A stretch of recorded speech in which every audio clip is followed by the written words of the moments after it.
Yep. Okay, hello. We are back, and we're going to try to finish Petra Mandala today, because last time we got very close to finishing it. However, we encountered a little issue where, let's fix the cursor, where things seemed like we were pretty soft locked. We were told to go to the left, and I'll show you what happens if you go to the left, but little spoiler, it doesn't work. It doesn't let us go to the left, it says we should go to the laboratory, but I've already been to the laboratory. So I kind of left a comment on the thread and was hoping it'll get updated so that we could finish the game. But that didn't happen. So I took a look at Cade's video because Caderade5, another wonderful fan game PokeTuber, finished this game, and I thought, how do you do that? And my dumbass, who maybe already figured out the solution, didn't realize that you can go up here and just jump off here, and it completely skips the little barrier that stops you from going where you want to go. Now I believe we're very close to the end of the game. So this will probably only take please save it from, it said from the dev team.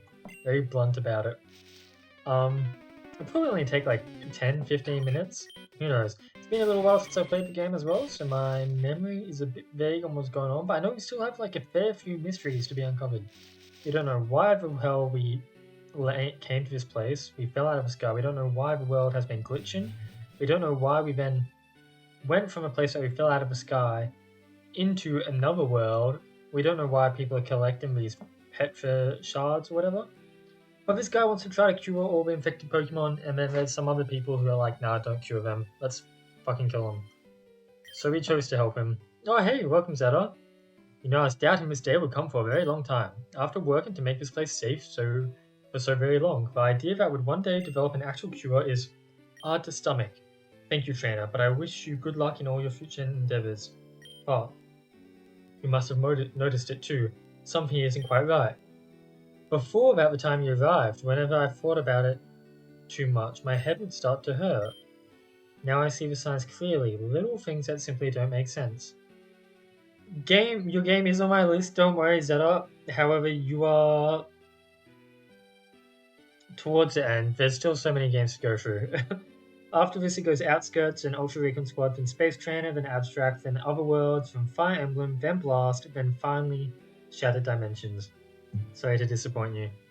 I'll try to get to it one day.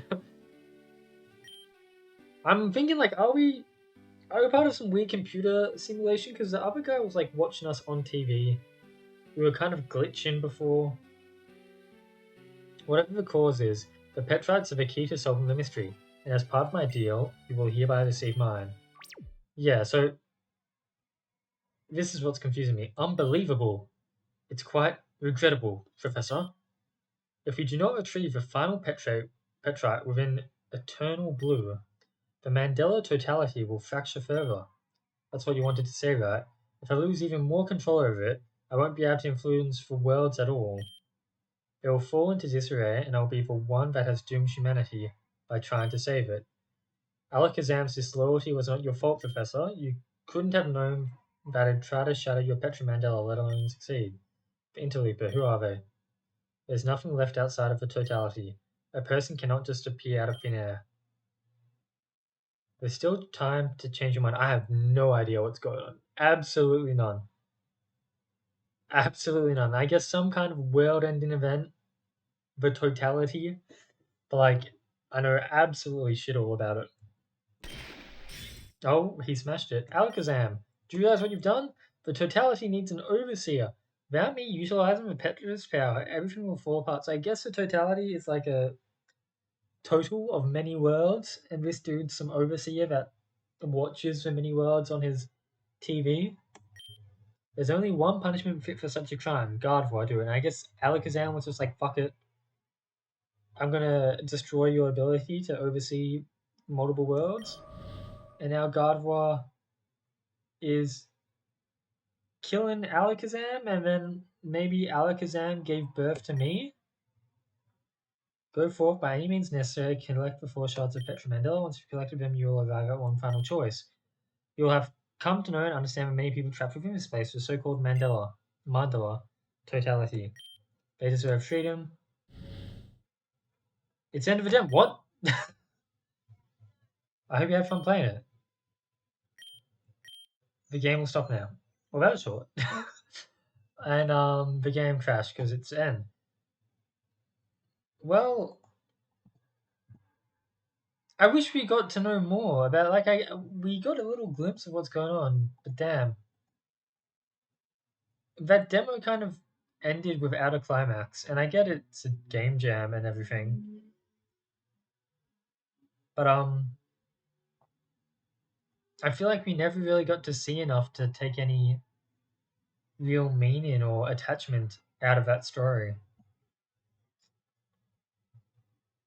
I thought the world jumping was cool. The recruitment system was cool, but I think a bit flawed in places.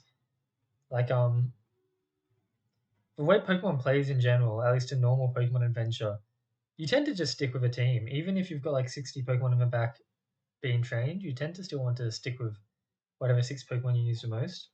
So don't really feel obliged to change it up.